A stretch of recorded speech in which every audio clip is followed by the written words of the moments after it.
With our social fabric gone, can we come back together? Plus, we examine the fallout from the Democratic debate and talk about the continuing attacks on JK Rowling. I'm Ben Shapiro. This is The Ben Shapiro Show.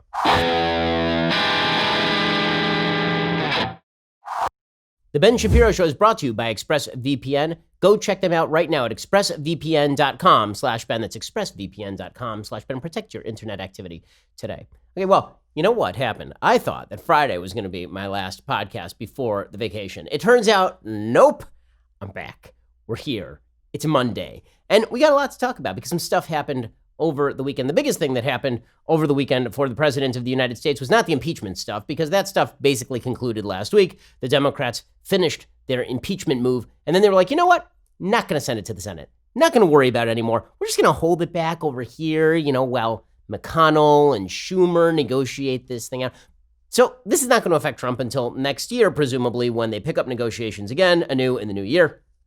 Senator McConnell has already said, don't really care. Or in his way, don't really care, right? In turtle way. But the big news over the weekend for President Trump, of course, is that a magazine called Christianity Today, the editor came out and said that Trump should be removed from office. For the media, this was a massive story, a huge, unparalleled story, because Christianity Today is a very popular magazine, particularly with evangelical Christians. It was founded by Billy Graham, and therefore it has a pretty good pedigree. Well, Franklin Graham, Billy's son, but Billy passed away last year. Franklin came out and he said, no. He said, my father was a supporter of President Trump's.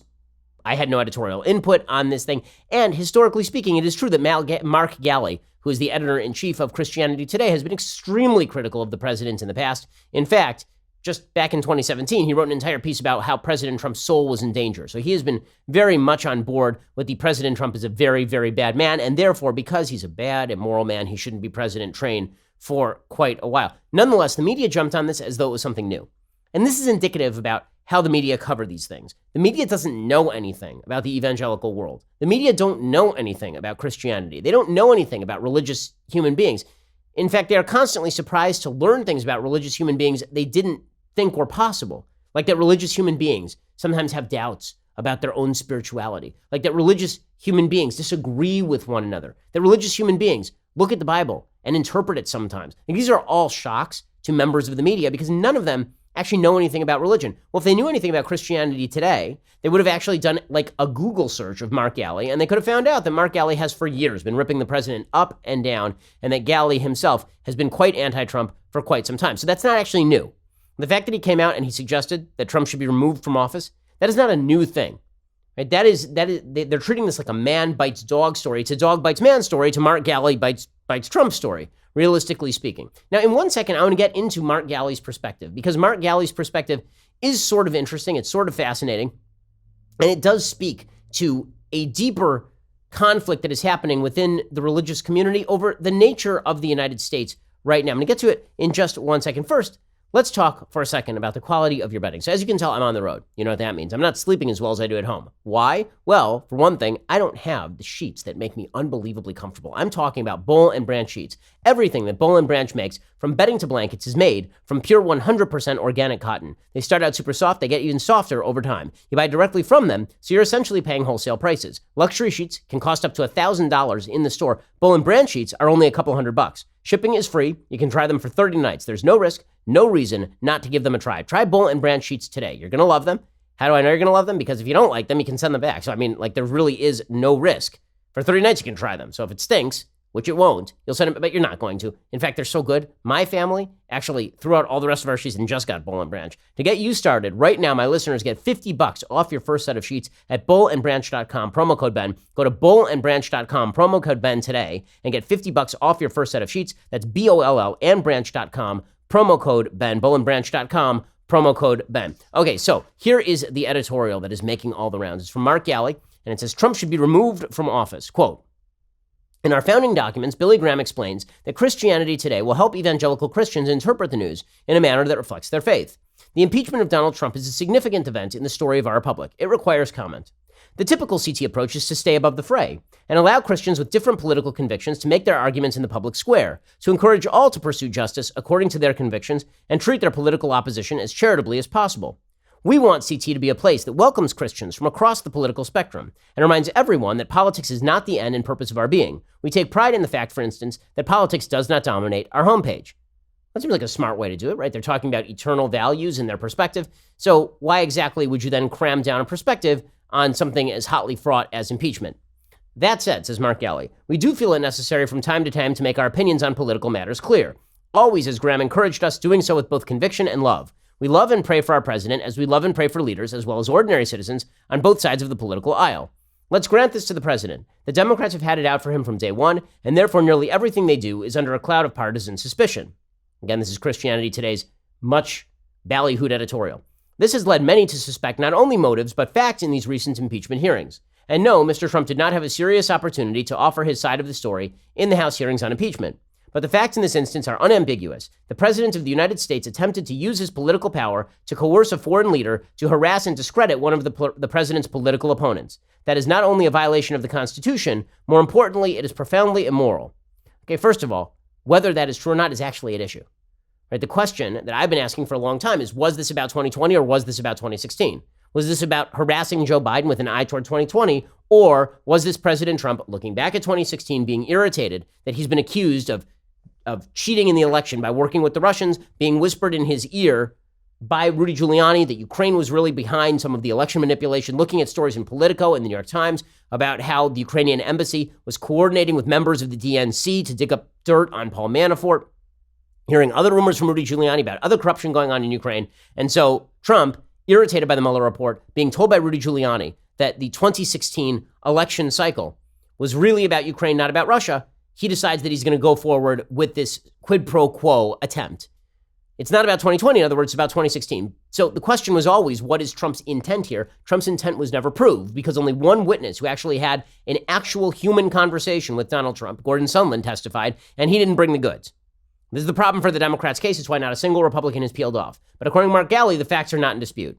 Okay, but that's really not the crux of this piece. The crux of this piece is that he thinks that President Trump is an immoral man. And this is where we're going to get to a deeper question in America right now. And that is, do we have a social fabric such that it is possible for us to cast someone out of office for immorality alone? Do we have a social fabric where it's possible to even evaluate our candidates on a character level anymore? We'll ask that question in just 1 second. The editorial continues, says, the reason many are not shocked about this is that the president has dumbed down the idea of morality in his administration. He has hired and fired a number of people who are now convicted criminals. He himself has admitted to immoral actions in business and his relationship with women, about which he remains proud. Okay, all of that stuff is prior to his presidency, obviously. And this mirrors a lot of the things I believe about the president. I don't think that the president is of sterling character when it comes to his business or his women. You'd have to be, I think, blinding yourself to reality to think that. His Twitter feed alone, says Mark Galli, with his habitual string of mischaracterizations, lies, and slanders, is a near-perfect example of a human being who is morally lost and confused. Trump's evangelical supporters have pointed to his Supreme Court nominees, his defense of religious liberty, and his stewardship of the economy, among other things, as achievements that justify their support of the president.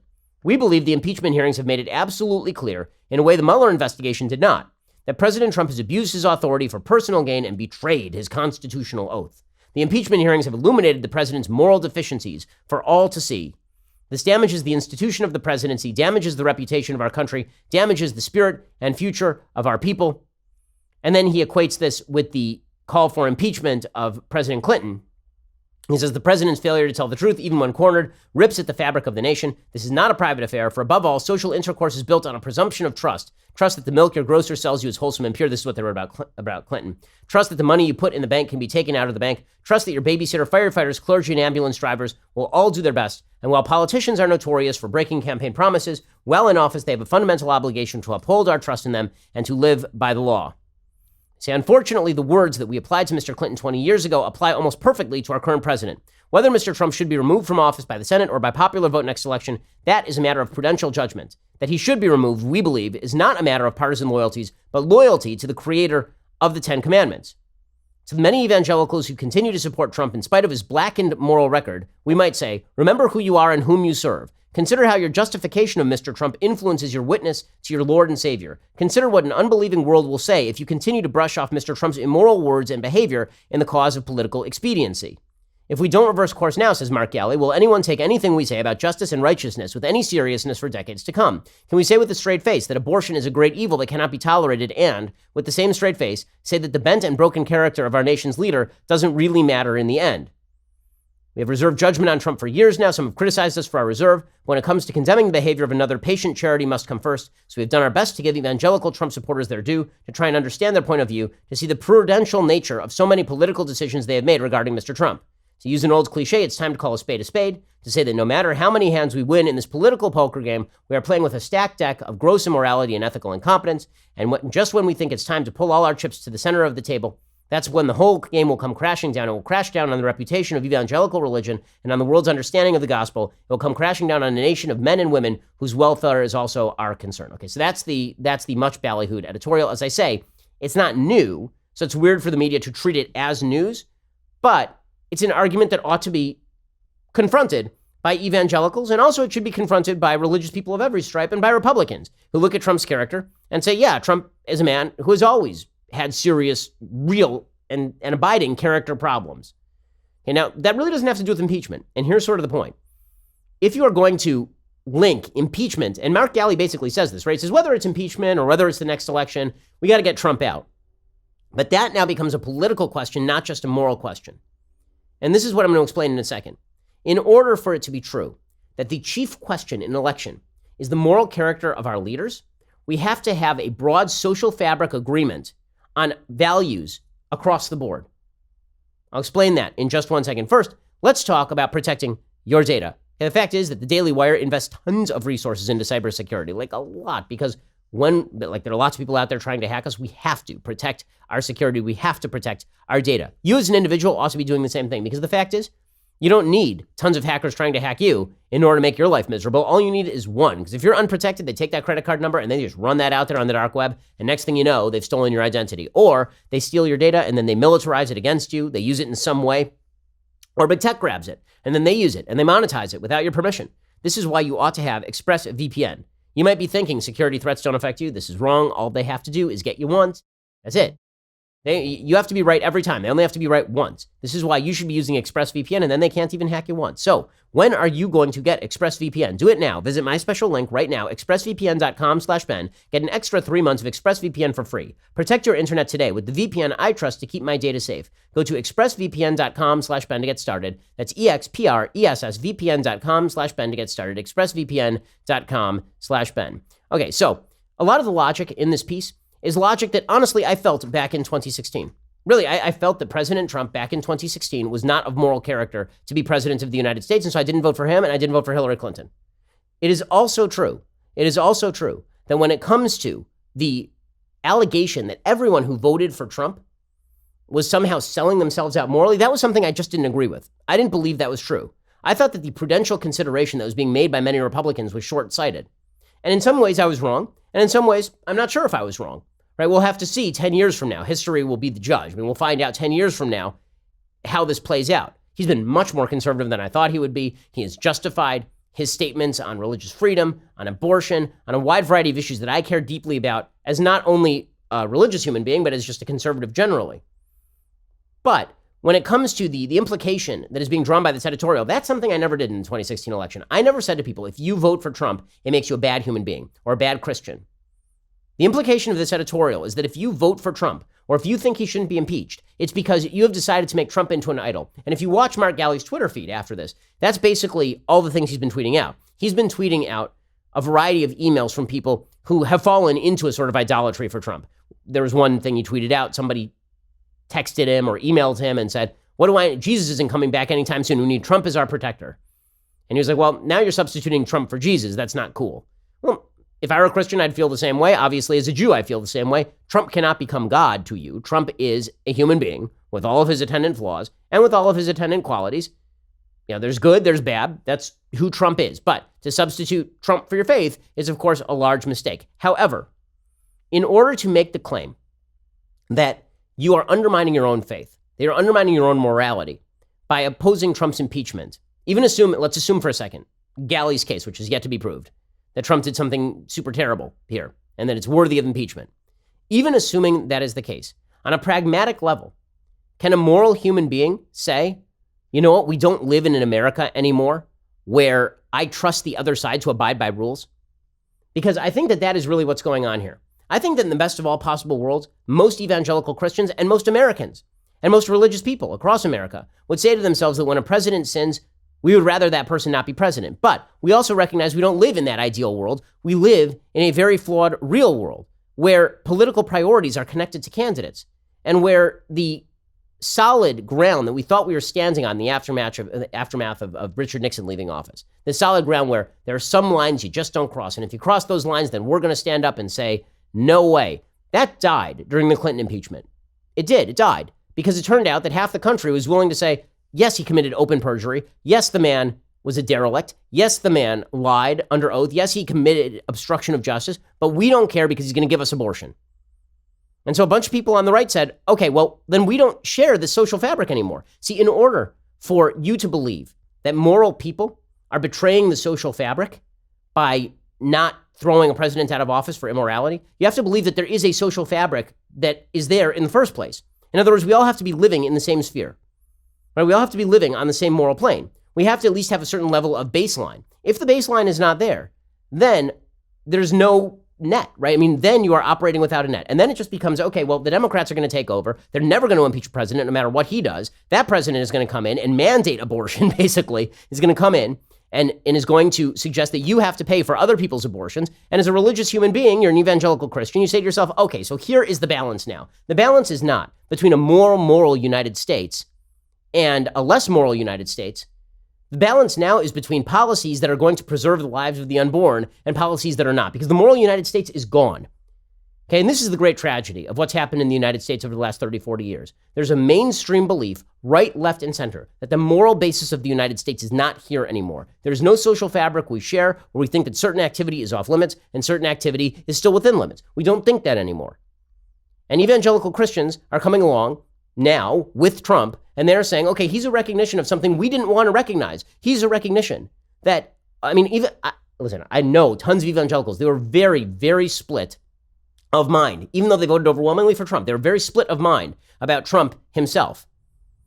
And now, here's where Galley's observation makes sense. Okay, if Galley's observation is that people who fall into idolatry are betraying religion, that of course is true. And if his observation is that it's very bad for religious people to make excuses for Trump's bad behavior, that's true too. I've been saying that all along. Every time Trump does something that's bad, does something that's immoral, does something that's wrong, it is up to moral people to say that is bad, that is wrong, that is no good. But when it comes to the prudential consideration of who ought to be leading policymaking, we can no longer operate under the assumption that we all agree that immoral people should not be president. We don't all agree on that. Bill Clinton was president. Okay, we don't agree on that. And we haven't agreed on that for quite some time.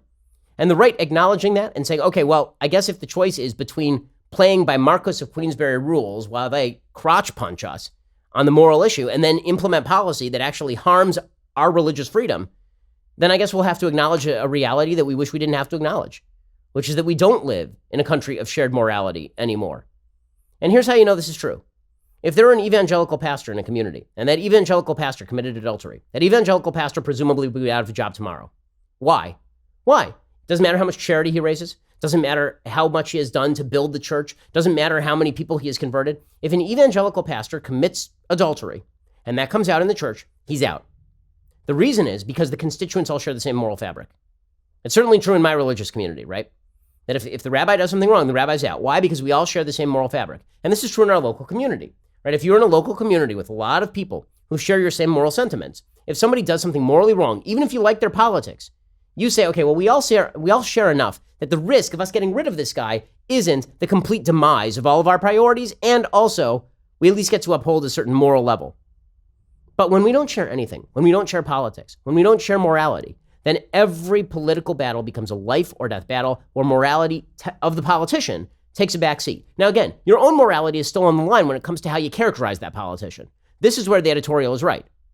Right? It does not behoove any evangelical, any religious person, any religious Jew, anybody in the United States to cover for bad acts by a politician. You know, be upfront about the fact that you're going to vote for Trump, even though you think that the guy is horrible with women. That's true. He is horrible with women. I'm not going to lie about that. I'm also going to recommend that if we're going to elect somebody, that the top priority be that that person implements policies that are not going to continue to undercut not only the social fabric, but things that are endemic to our rights, things like religious freedom, things like freedom of speech. Now, all the pillars of our civilization are crumbling away right now. And some of those central pillars are the rights that are protected by the Bill of Rights. If somebody is a moral person, and the left proclaims them moral, but we know the left doesn't care about morality because the left was fine with Bill Clinton, right? If the left says, well, here's our moral candidate who's going to chip away at all the foundations, they haven't restored any moral fabric. There's a lack of basic trust. And the lack of basic trust continues on a day-to-day level. And you can see how the editor of Christianity Today is actually running right past Trump. It's quite fascinating. It's an interesting intellectual exercise. So here is Mark Galli, the editor of Christianity Today, saying that when Christians support an immoral cause, it does damage to my cause. Well, that's true, but you have to define immoral cause. Is the immoral cause you're supporting Trump being an adulterous lech with Stormy Daniels? If that's the moral cause, then I agree. If the immoral cause is I'm going to vote for a politician who is going to preserve the right to religious freedom and the right to life, and I'm going to freely acknowledge that the man is horrible on a variety of character scores, but also that I don't trust a Democrat to uphold those basic rights, and so I'm not going to do this thing. Okay, that's not immoral. So here's the Christianity Today editor who's conflating the two. And again, I think the reason he's conflating the two is because there are so many people who do make the mistake of conflating the president's character with his accomplishments. There are a lot of people out there who do this routine where it's like, I love these judges. I love what he's doing. I love the man. The man's great.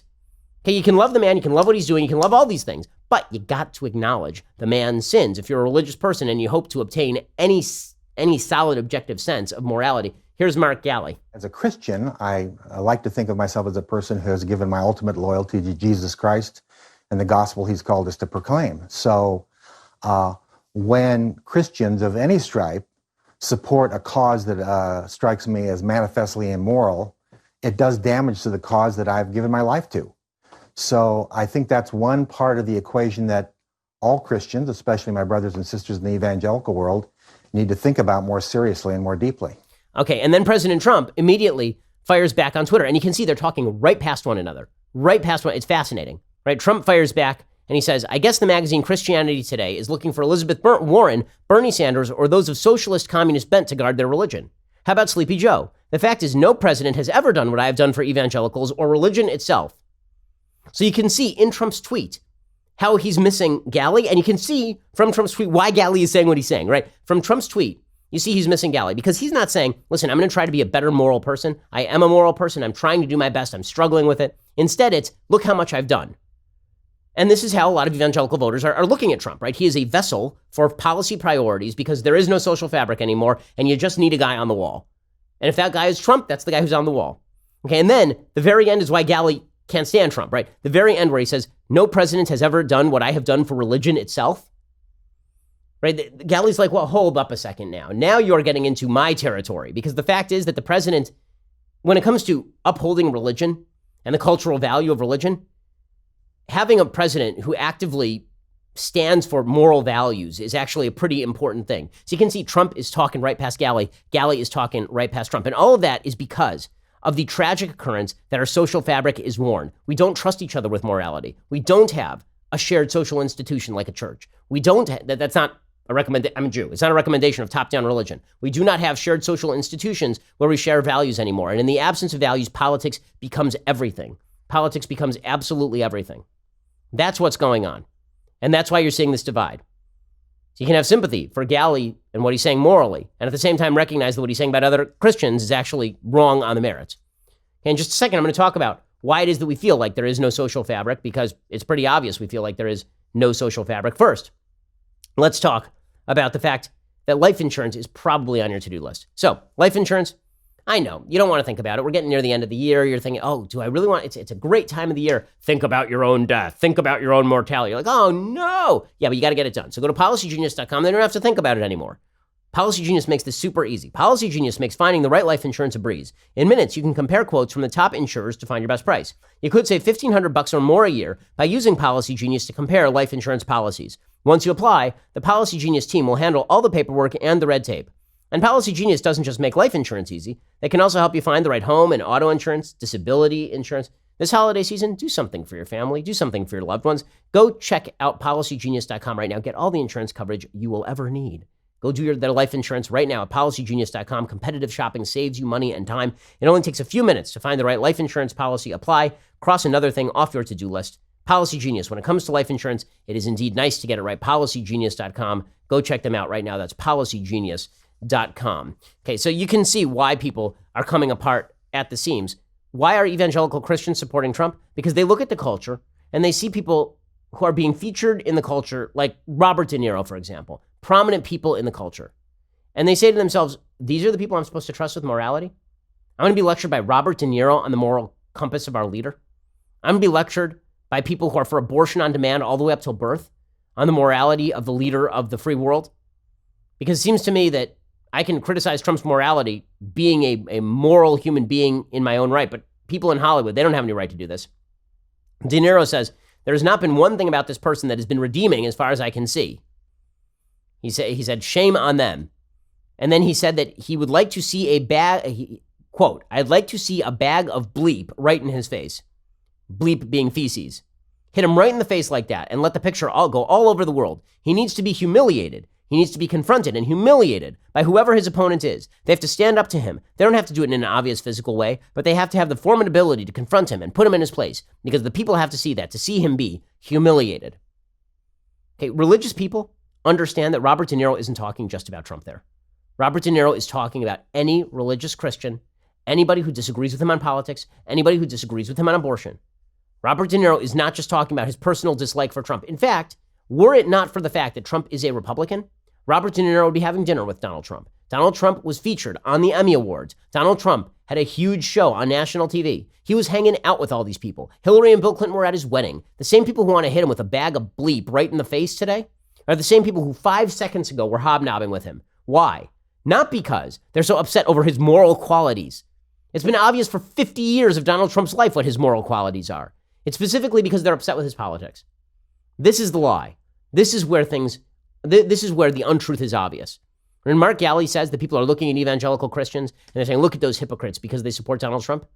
Do you think any of those people had great love for evangelical Christians when they were supporting Mitt Romney? Great love for evangelical Christians when they were supporting George W. Bush? I don't. I mean, I'm a religious person. I don't remember secular people loving me anymore when I was supporting George W. Bush or John McCain or Mitt Romney. I don't remember that at all. Neither does anybody else religious in America. We were getting crapped on day in and day out for years. When Trump says they're attacking me because they're attacking you, that's true. They're not attacking him for all the reasons they say they're attacking him. You think anyone in Hollywood gives two damns about Donald Trump's sex life? These people will shtup anything that walks, 4 legs, 2 legs, a centipede. It does not matter. And these are people who live the most dissolute lifestyles that you could possibly imagine. And then you really believe that they're sitting there like prudish Calvinists being like, oh, well, you know, Donald Trump and his personal moral standards, this is where I draw the line. No, the reason they hate Trump is because Trump represents a bunch of people they hate even more than they hate Trump. By the way, if Donald Trump were a deeply moral person, they'd hate him even more than they do. They would. If Donald Trump were, because, you know how I can tell you this? Mike Pence. Right? Mike Pence. End of story. They're castigating. They crapped all over Mike Pence for saying that he won't go to dinner with a woman, not his wife. So don't give me that it's all about Donald Trump's moral character or that they're going to look at evangelicals like they are hypocrites. Okay, the only reason they would look at evangelicals like they're hypocrites if evangelicals look the other way on Trump doing this stuff, right? That's legit, right? If a religious person says Trump's adultery, bad for you, good for him. No, bad for everybody. Okay, but if you're going to pretend that you're appealing to people by ripping on Trump, by ripping on Trump's moral character, okay, you're not appealing to these people. Like, I promise you that the only time Christianity Today has ever received a kind word in the press, ever, the only time Billy Graham has received a kind word in the press, ever, is when they came out against Trump. It's the only time ever. I promise you. You will not find a single New York Times article going back as long as this magazine has been around, praising Christianity Today for their moral stance. Ever. So what is this really about? It's about they don't like Trump.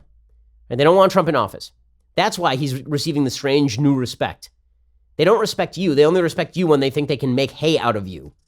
That is all that is happening here. And religious people understand that, and that is why religious people are fighting back against all of this. This is why there's an article in the New York Times over the weekend called Fear and Loyalty, How Donald Trump Took Over the Republican Party. The president demands complete fealty, and as the impeachment hearings showed, he has largely attained it. To cross him is to risk a future in GOP politics.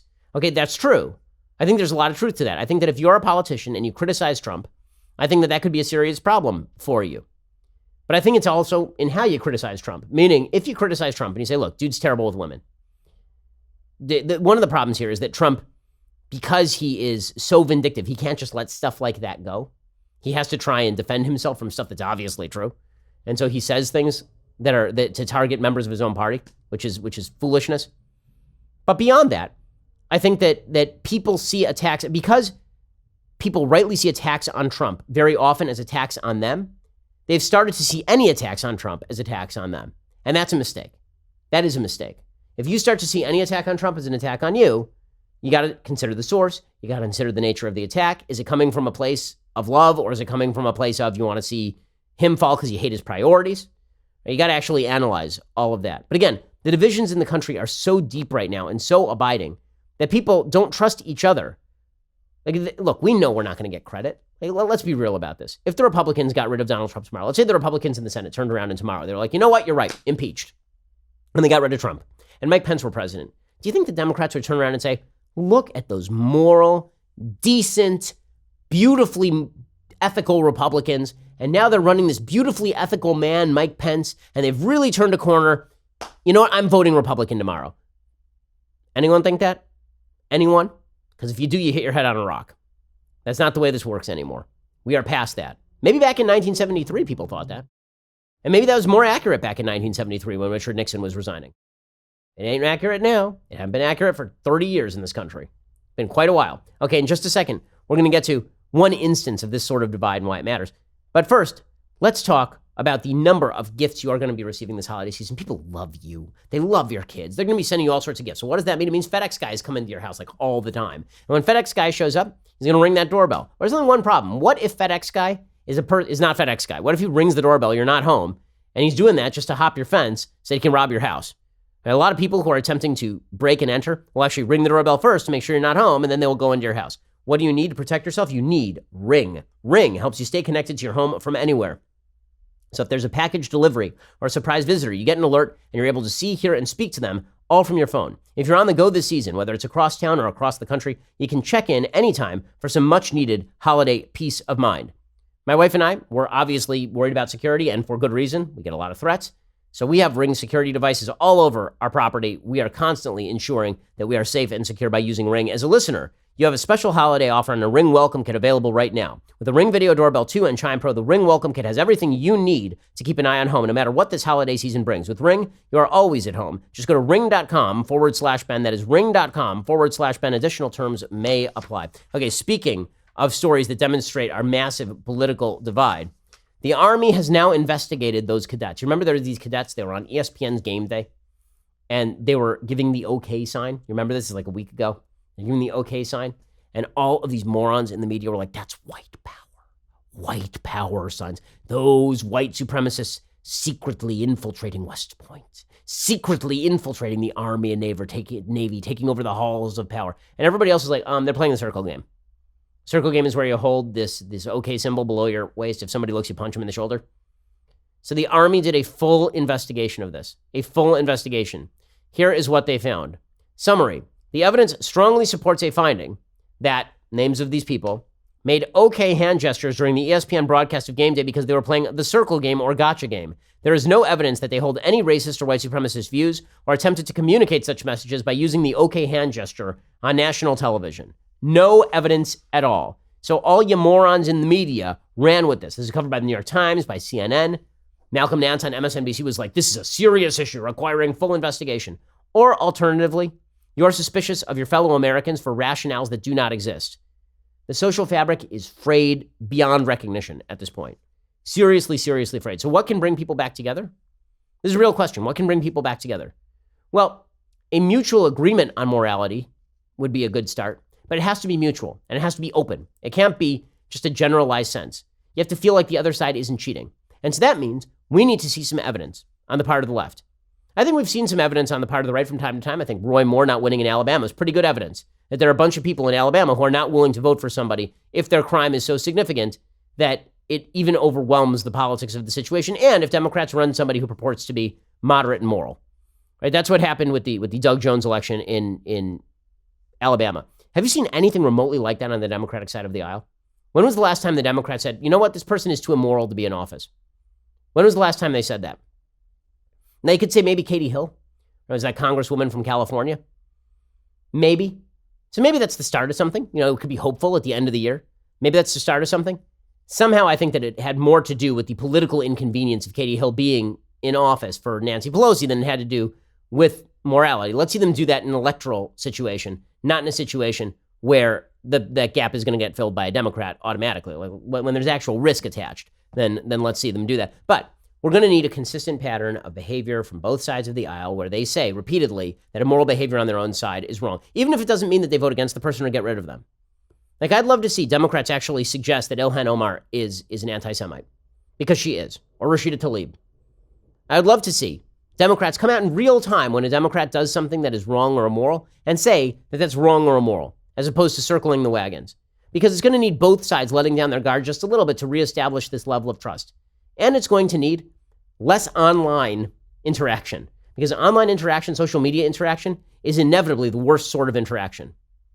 The people you see at church, you agree with them because you see them at church. The people you see in your bowling league or the PTA meeting, they're people you can deal with on a personal level because you see them on a personal level. We need to rebuild trust away from social media.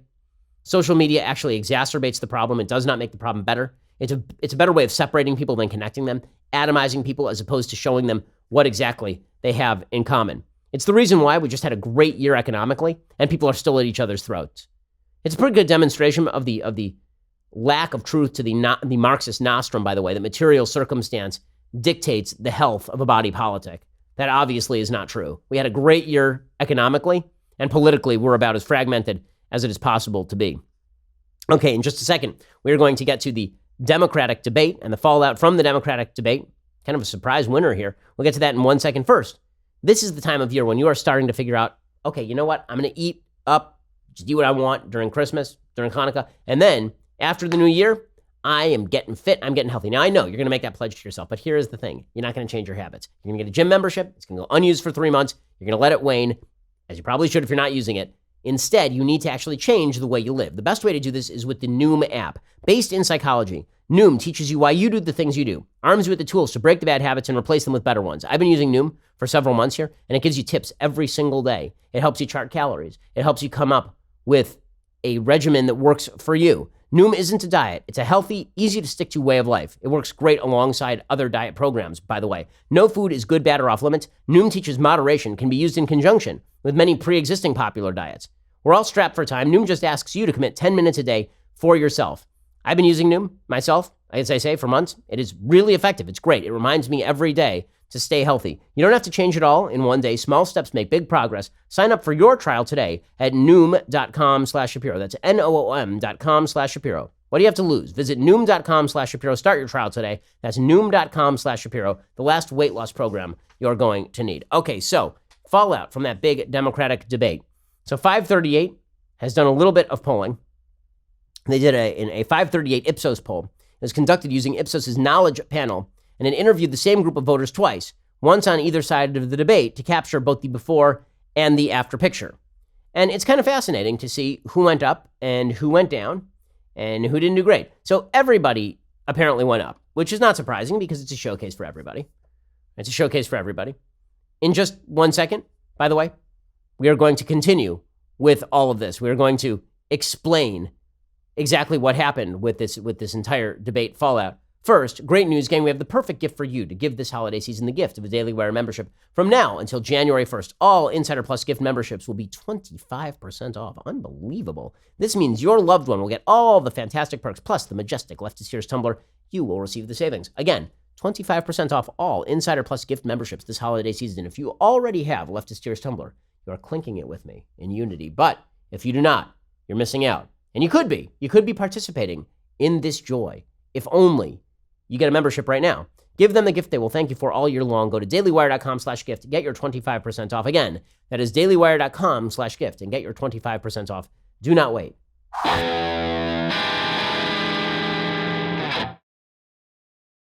Okay, so now let's get to that 538 poll. So this 538 poll shows some movement. The movement, the biggest move, is in favor of Amy Klobuchar, which makes perfect sense. She's the one who face-planted Pete Buttigieg. Buttigieg had himself a pretty terrible night. What this poll showed is that before and after the debate, there's a share of respondents who are considering voting for each candidate. Before the debate, 52% for Biden. After the debate, 54% for Biden. So an increase of a little bit under 2 points. Bernie Sanders, an increase of about 1.5 points. Elizabeth Warren saw an increase of 0.8. So bad debate for Elizabeth Warren, as I suggested. Pete Buttigieg saw an increase of just 0.8. Again, a bad debate for Pete Buttigieg, as I suggested. Amy Klobuchar saw an increase of 5.2 points in the number of people who are interested in hers. That's a big jump for her. Andrew Yang saw an increase of 0.9, so not much for him. And Tom Steyer saw an increase of about 1.4 points. According to the 538 Project, the biggest winner in terms of attracting potential voters was clearly Klobuchar, who gained a little over 4 points in the share of respondents who said they were considering voting for her. Biden and Sanders also gained nearly 2 points in each in potential support. No one seems to have lost any potential supporters, although candidates like Yang, Warren, and Buttigieg made only small gains of less than 1 point each. Candidates' favorable and unfavorable ratings among likely voters basically unchanged, except for Buttigieg. Buttigieg saw a significant move in the direction of unfavorability. He saw a little bit of movement in favorability too. So people have stronger opinions of Buttigieg than they did before the debate. So 21% of voters see Buttigieg unfavorably. Before the debate, it was about 17%. So about a 4-point move for Buttigieg in the wrong direction. Elizabeth Warren is exactly where she was. Bernie Sanders is basically exactly where he was. Tom Steyer is a little bit more unfavorable, but also a lot more favorable. So people have stronger opinions on him. Klobuchar had a big move in terms of favorability, a 7-point move in terms of favorability. Yang had a big move in terms of favorability. So it's exactly what you would think it is. So bottom line is that Yang and Klobuchar saw the largest jumps in net favorability, 6.3 points for Yang, 6.1 for Klobuchar. Most of the other candidates made modest gains of 2 or 3 points. Buttigieg, his net favorability actually fell by about 2 points. Before the debate, by the way, about 36% of Democrats said that sharing a stance on the issue is the most important thing, as opposed to 64% who said ability to beat Trump was the big thing.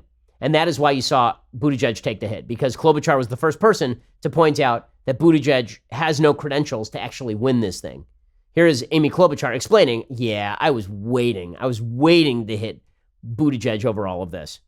This is a debate, and I think it was done in an appropriate way. I actually had been waiting to do that since the MSNBC debate the month before, where we went back and forth some about that issue. And then he had made that statement, there's 100 years of experience on this stage, and what has it given us? Unfortunately, it then went to Tulsi, and I never had a chance to reply. Well, this time I did. Now, that doesn't mean that Buttigieg doesn't have his defenders. As I suggested, Buttigieg's response to the wine cave stuff was basically correct. He said that Elizabeth Warren was putting forth a purity test that she herself could not hold by. But Klobuchar's smack of Buttigieg definitely resonated, because it's true. The guy won like 8,000 votes in South Bend, Indiana, and when he ran statewide, he got his butt kicked. I mean, he just got destroyed. But there's some of the, I do love watching all of the populists in the Democratic Party who yell and scream about rich people talk about how they love wine caves. They love wine caves now. Gavin Newsom, the governor of California, he defended Pete Buttigieg's wine cave event. He says he shouldn't apologize for success. That cave's been used by Democrats all across the country for fundraising. Who else? Probably 100 congressional representatives have benefited from the use of that. So, Have you? Are you kidding? I'm in the business, so I know that place well. What's the class? I don't know if this is helping. And what is it about it? Where Democrats are good at begrudging people. I don't know what it is. I just don't think it's healthy. Okay, but here's the thing. Like, that's what Democrats do. They do apologize for success. Like, that's their thing. And it is hilarious to watch Democrats proclaim that their poverty is actually a great qualifier for office. In no other area of life would you ever believe this, right? If somebody came to marry one of your children and they were like, I'm poor, you'd be like, that's not a great qualifier. Like, it may not be disqualifying, but it's not like the best qualifier. If somebody showed up and they ran a business and they showed up to do your business I said, by the way, I have like no clients. Like, why would I use you, right? I want at least somebody with some Yelp reviews. You got Buttigieg, who has no Yelp reviews. The Yelp reviews he does have are mediocre. And also, like, he is not a person who has proved himself in the business world at all. So being not wealthy from South Bend, Indiana, winning 8,000 votes is not a strong pitch.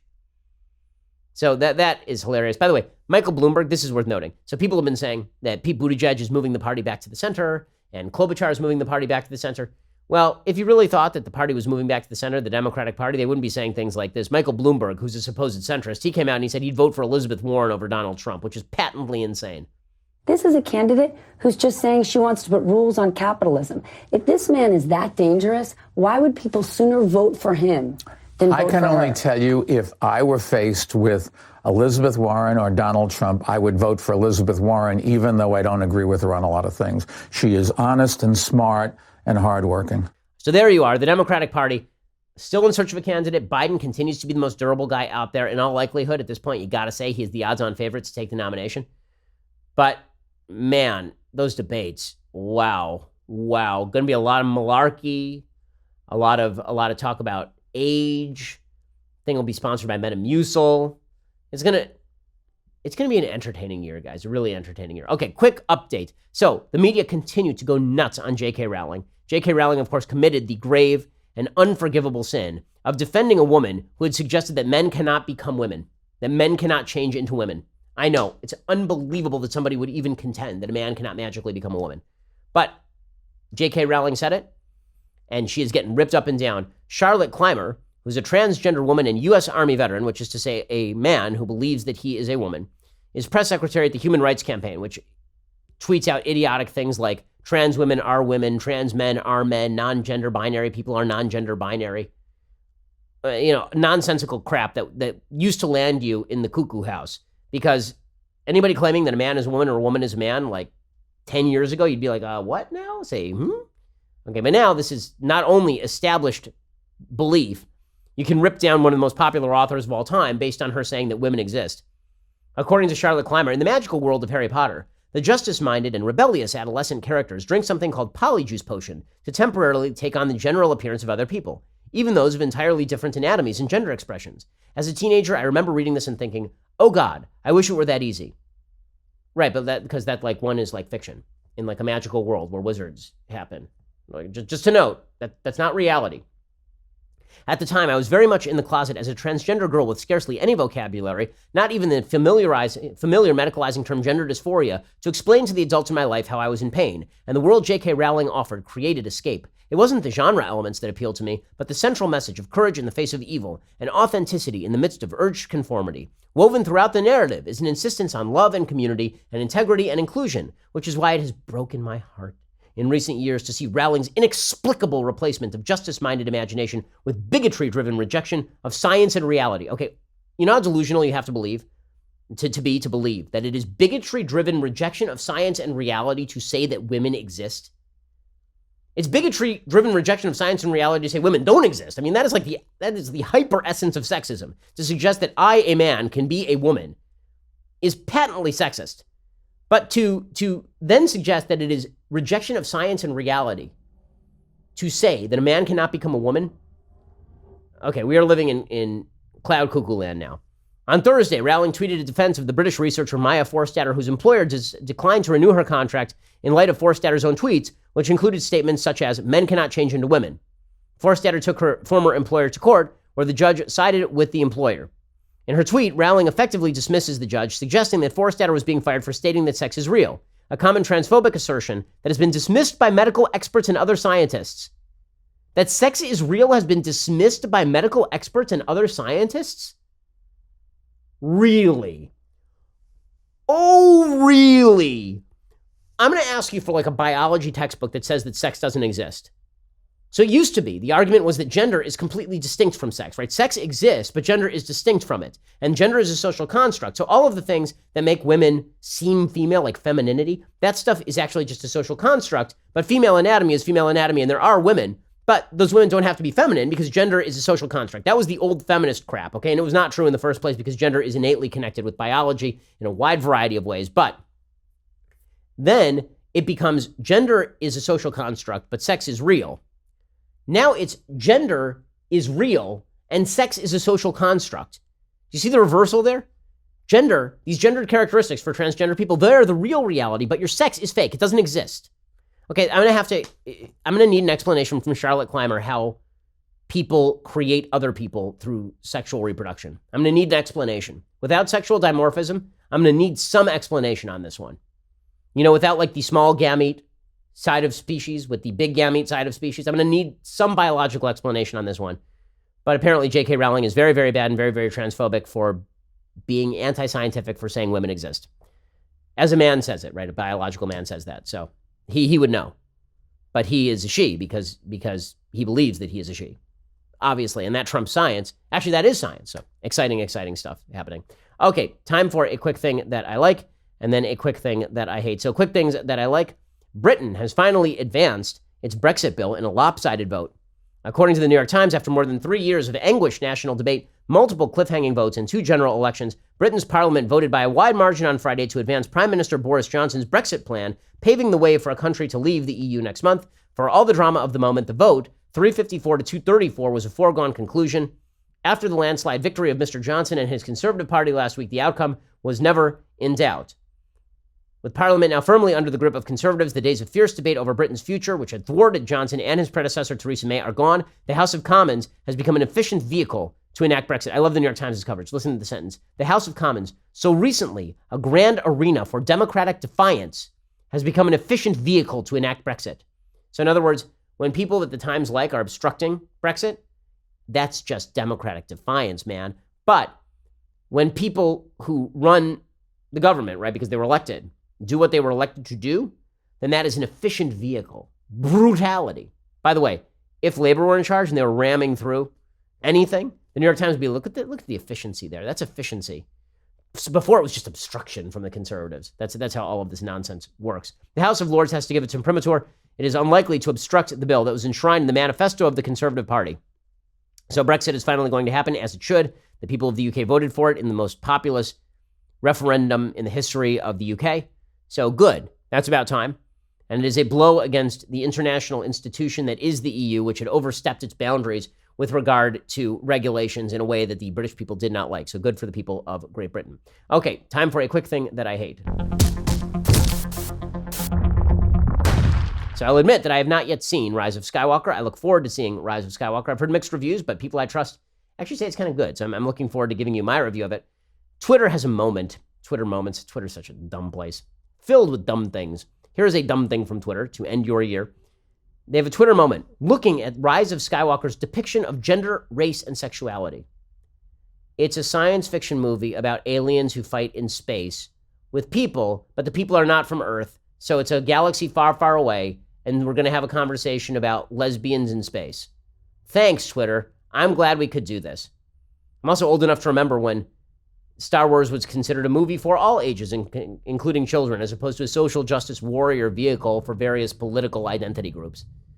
What absolute silliness. Some had an issue with Rey's relationship with conflicted villain Kylo Ren. And they quote an article from some random website called SW Shadow Council, Star Wars Shadow Council, saying that The Rise of Skywalker glorifies abuse and assault against women. I haven't seen it yet. I'm going to go no on that. Okay, just going to go out on a limb and say I don't think that that's what the movie does. I'm fairly certain that's not what the movie does. And then they continue, they say, the movie's treatment of its non-white characters has had both praise and criticism. How about did you like it? Some are seeing the minor role given to Asian American actor Kelly Marie Tran as part of the problem. No. It's because Rose is a crap character. I'm sorry. She was a terrible character. It's not because she was Asian. What the hell are you talking about? Like, don't make a crappy character Asian and then we're fine with, like, the person who's in the movie. Like, what? Okay, like, a lot of people had a problem with Finn. They think that Finn's a boring character. You know who wasn't a boring character? Lando. Lando's awesome. You know what they have in common? They're both black. This is so stupid. Everybody's like, oh, well, you know, and I love when people are like, Star Wars, what a sexist film. Princess Leia is the driving force behind the original Star Wars films. Padme is a major force in the second wave of the Star Wars films. So ridiculous. The fact that we have to do this every time a big-name movie comes out. The franchise's first on-screen kiss between a same-sex couple has also sparked both positive and negative reactions. Apparently, there's like a very, very brief kiss between two women in the background of a celebration of some sort. And it's a historic first, because if the movie doesn't at least throw some sort of sop to Glad, then the movie has not fulfilled its basic mandate that homosexuality exists in galaxies far, far away. Like, okay, fine. Whatever. It's all so boring. It's all so irritating. It's all so stupid. It's these sorts of culture wars where people are like, you know what? Bag it. We got nothing in common, Trump. Right? I mean, that's what's going on. Okay, so I hope that you have a wonderful Christmas. This time for real. This is like our actual last podcast of the year. So I hope you have a wonderful Christmas. I hope you have a happy Hanukkah, if that's what you celebrate. I hope that you have a wonderful New Year. And we'll see you back here next year for 2020. It's an election year. We'll see you then. I'm Ben Shapiro. This is The Ben Shapiro Show. The Ben Shapiro Show is produced by Rebecca Dobkowitz, directed by Mike Joyner, executive producer Jeremy Boring, senior producer Jonathan Hay, supervising producers Mathis Glover and Robert Sterling, technical producer Austin Stevens, associate producer Colton Haas, assistant director Pavel Wydowski, edited by Adam Sayevitz. Audio is mixed by Mike Coromina. Hair and makeup is by Jesua Olvera. Production assistant Nick Sheehan. The Ben Shapiro Show is a Daily Wire production. Copyright Daily Wire 2019. Hey everybody, it's Andrew Klavan, host of The Andrew Klavan Show. You know, some people are depressed because the American Republic is collapsing, the end of days is approaching, and the moon has turned to blood. But on The Andrew Klavan Show, that's where the fun just gets started. So come on over to The Andrew Klavan Show and laugh your way through the apocalypse with me, Andrew Klavan.